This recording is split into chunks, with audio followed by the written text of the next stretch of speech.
ବୌଦ୍ଧଠାରେ କର୍ମଜୀବୀ ସାମ୍ବାଦିକ ସଂଘର ବାର୍ଷିକ ସାଧାରଣ ସଭା ଓ ଆଲୋଚନା ଚକ୍ର ଅନୁଷ୍ଠିତ। ରବିବାର ଦିନ ମଧ୍ୟାହ୍ନ ସମୟରେ ଓଡ଼ିଶା କର୍ମଜୀବୀ ସାମ୍ବାଦିକ ସଂଘ ବୌଦ୍ଧର ବାର୍ଷିକ ଉତ୍ସବ ଓ ଆଲୋଚନା ଚକ୍ର ଏବଂ ନୀଳଚକ୍ର ସାହିତ୍ୟ ସଂସଦ ଆନୁକୂଲ୍ୟରେ କବିତା ପାଠ ଉତ୍ସବ ପାରିଜାତ ପ୍ୟାଲେସଠାରେ ଅନୁଷ୍ଠିତ ହୋଇଯାଇଛି। ରାଜ୍ୟ ପଞ୍ଚାୟତରାଜ, ଜଙ୍ଗଲ ଓ ପରିବେଶ ଏବଂ ସୂଚନା ଓ ଲୋକସମ୍ପର୍କ ବିଭାଗର ମନ୍ତ୍ରୀ ଶ୍ରୀଯୁକ୍ତ ପ୍ରଦୀପ କୁମାର ଅମାତ ମୁଖ୍ୟ ଅତିଥି ଭାବରେ ଯୋଗଦେଇ କାର୍ଯ୍ୟକ୍ରମକୁ ଉଦ୍ଘାଟନ କରିଥିଲେ।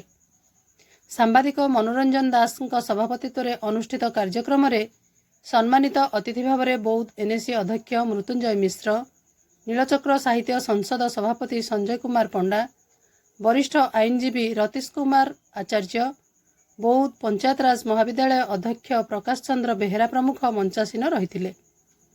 କାର୍ଯ୍ୟକ୍ରମକୁ ସୁଶାନ୍ତ କୁମାର ମହାପାତ୍ର ସଂଯୋଜନା କରିଥିବା ବେଳେ ସମ୍ପାଦକ ସିଦ୍ଧେଶ୍ୱର ଗିରି ବିବରଣୀ ପଠନ କରିଥିଲେ।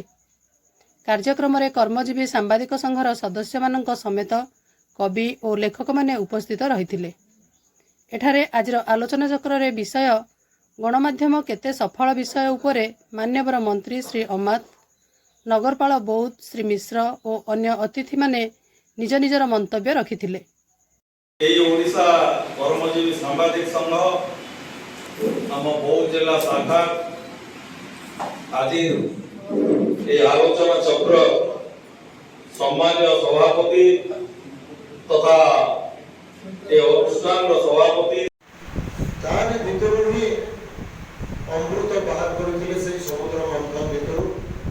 তেণু অমৃতর সন্ধান করিবার মূল দায়িত্ব হচ্ছে সাংবাদিক বন্ধু মানকর। তেণু সাংবাদিক বন্ধু মানে সত্য এবং অসত্য ভিতরে যে সংঘর্ষ আবশ্যকতা রয়েছে সেই সংঘর্ষ ভিতর সত্যକୁ সমাজের সম্মুখରେ উপস্থাপন କରିବା ତାଙ୍କର ଗୁରୁ ଦାୟିତ୍ୱ। ଆହୁରି ମଧ୍ୟ ଏଠାରେ ବୌଦ୍ଧ ଜିଲ୍ଲାର କୋଣ ଅନୁକୋଣରୁ ଆସିଥିବା କବି ଓ ଲେଖକମାନଙ୍କ ଦ୍ୱାରା କବିତା ପାଠ କରାଯାଇଥିଲା। ବୌଦ୍ଧରୁ ବୈଦ୍ୟନାଥ ସାମଲଙ୍କ ରିପୋର୍ଟ, ମୋ ଜିଲ୍ଲା ଖବର।